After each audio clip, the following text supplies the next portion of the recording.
Hi, folks. Welcome today to our sixth Lenten study, focusing upon the 7 last words of the cross. And so we're almost at the end here, 6 of 7.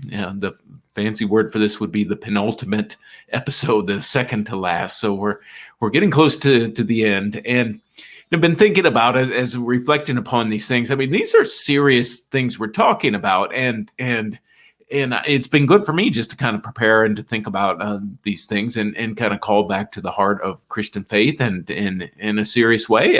And I'm all for joking around, and I can be a very silly person, and there's nothing wrong with that. But I also know that there are sober moments of living, and I think the cross is one of those moments that calls us back to, in seriousness, to think about what's most important and what is at the heart of our faith. And so that's been true for me as I've thought about these things and prepared for this, that it's been good for me. And so I hope that in the same way that you're called back, as you've heard these, you call back to what's most important about our faith. So appreciate you being here. Appreciate encouraging words that many of you have shared. And let's begin. And let me begin with I've been sharing things out of the Book of Common Worship Daily Prayer, and this is it's from the Liturgy of Good Friday. So as we're focusing on the cross, I thought this was right. So let's begin with this prayer. We adore you, O Christ, and we bless you, because by your holy cross you have redeemed the world. Holy God, holy and strong, holy and immortal, have mercy upon us. We glory in your cross, O Lord, and praise and glorify your holy resurrection. For by the virtue of the cross, joy has come to the whole world. Amen. Let me set this aside here. So let me come here. So there we go. We're focusing on the 7 last words. And I've said this every week. These are 7 things we've gleaned from the Gospels that Jesus said upon the cross. And I say this every time. It's not, that Matthew, Mark, Luke, John has all 7 of them, but we glean these all together, and we focus upon these things as a way of reflecting upon our faith and the moment of the cross. And so let me come here. So there we go. So these are the 7. Let me come up a little bigger here. We've talked about the first 5 already, and you can find those. I think they're still here on Facebook and our YouTube channel. So if you want to go back to any of those others, they're there. But here we're on to number 6, and it is finished. Let me come to you smaller. So. All of these are heavy in their own way, but I think that there's something heavy about this one here too. And let me come over here. So John recounts this right after what we talked about last week, where Jesus says, "I thirst," and he's given the sour wine.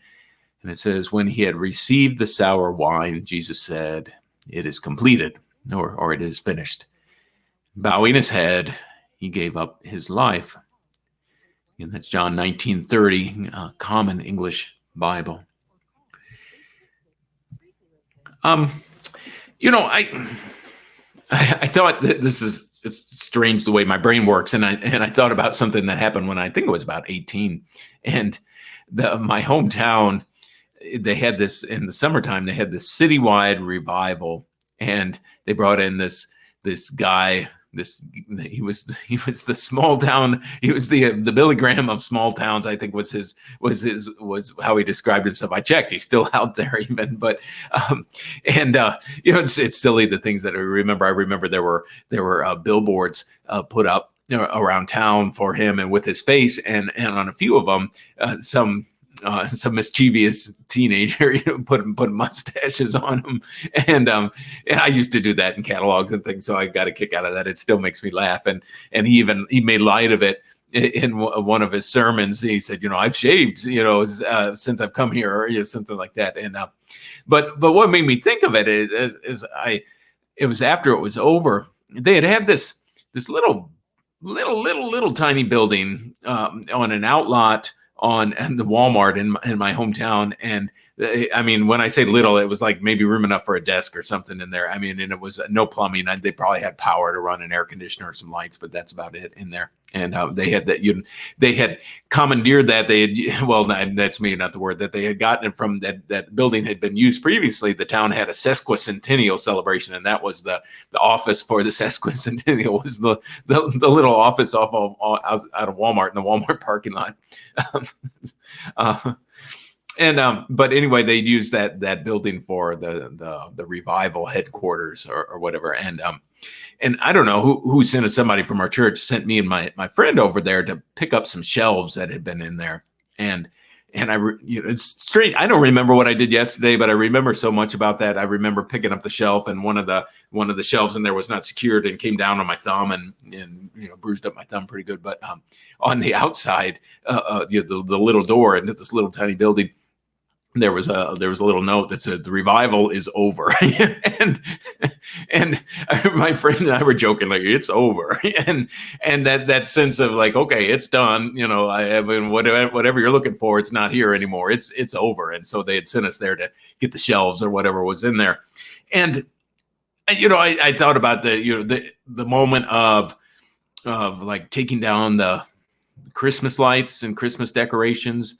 That moment of, you really have the sense of like, okay, it's over. We've had our fun and all of the holiday celebrations and all of that was good, but now it's time to take down the lights and put away the Christmas tree. And there's always a little bit of a heaviness with that. I think there's a sense of, okay, it's over, and now we're just into winter.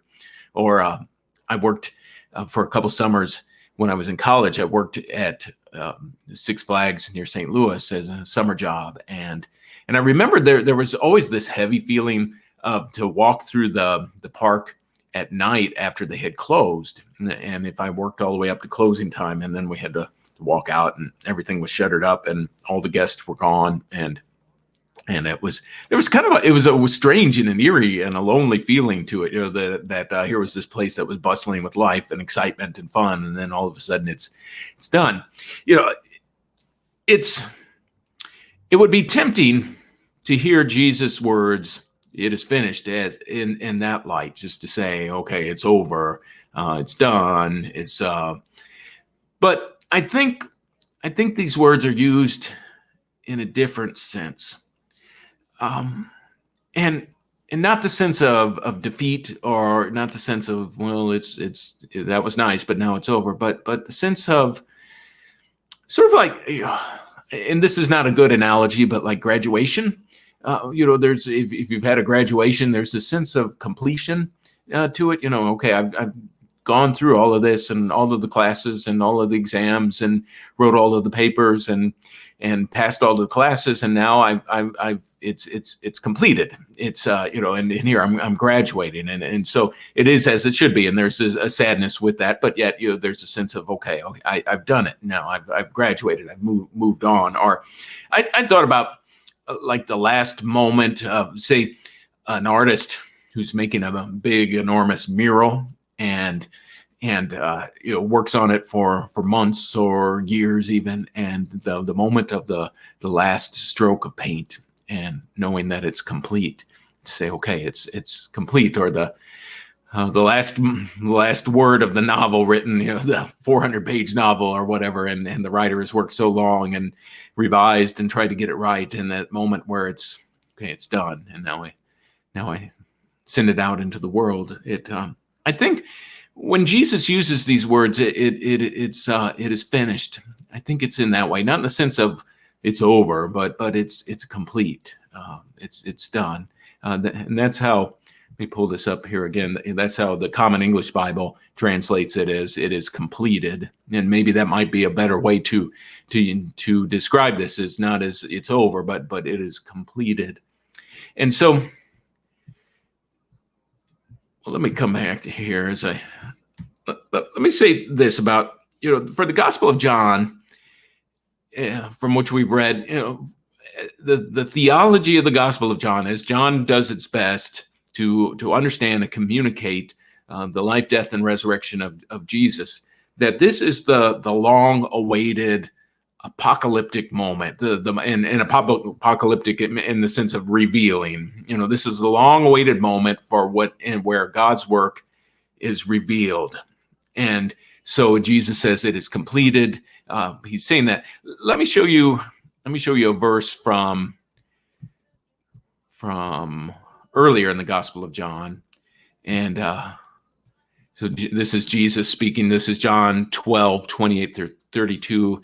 And Jesus says, "Father, glorify your name." And a voice came from heaven. "It is, I have glorified it, and I will glorify it again." And the crowd standing there heard it and said, "It's thunder." Another said, "An angel spoke to him." Like, what's going on? And Jesus replied, "This voice wasn't for my benefit, but for yours."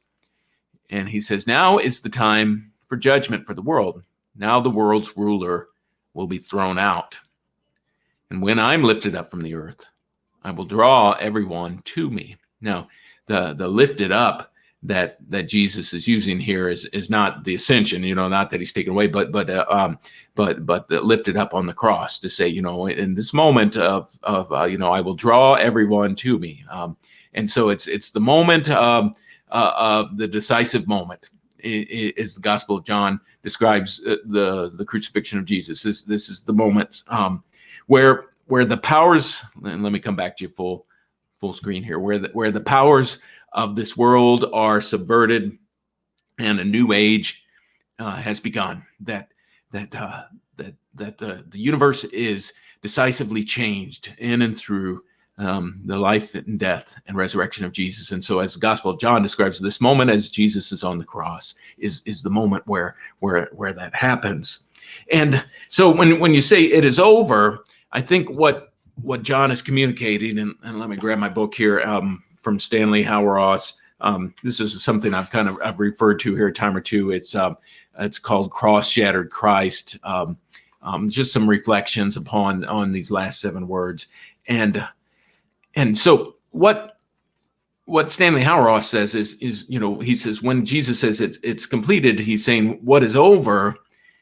This is Stanley Hauerwas speaking, is our vain attempts to be our own creators. What has happened is our overwhelming, says David Ford, we are overwhelmed by God's love, through which we are able to see the beauty of God's care for all that is. Now it is possible for us to live at peace, to be God's agent of reconciliation in a violent world. So what he's trying to get across is, okay, this is the moment where God decisive work has happened, where it's completed, where Jesus says, okay, it's completed. Now think about it. In the book of Philippians, chapter 2, and I didn't create a slide for this because it's a longer passage, but I encourage you to reflect upon Philippians chapter 2 this week.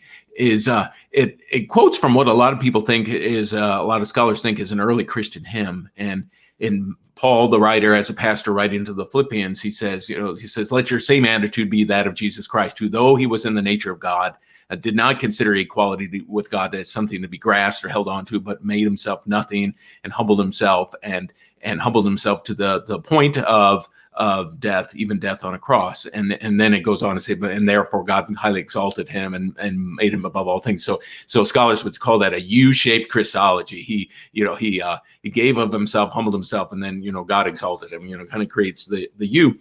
And so I think as we look to this moment where Jesus says it is finished, we say, okay, that God through Christ has changed. Has shown us a new way, has changed the fortunes of the world, has shown us what true kingship, what true, what Jesus is all about. This work in and through him, where it's kingship, it's leadership, it's through humility, through sacrifice, through self-giving, and it is so different from the way of the world.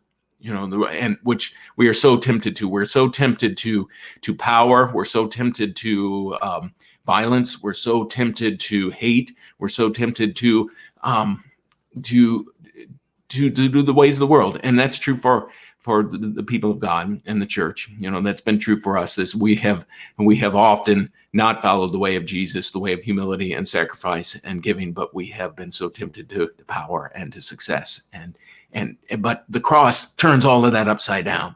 So much of Jesus' message is about everything is turned upside down. The last shall be first, the first shall be last. And so the cross is a moment where everything is subverted, and we're shown the true way of God through humility and sacrifice and giving, where Christ dies to all the pain and sin of this world.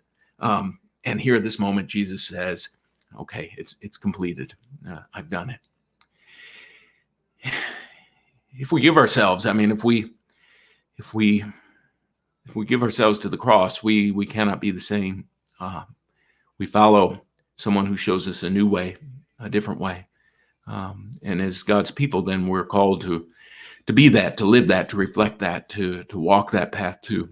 And as we know the cross, we cannot ever be the same.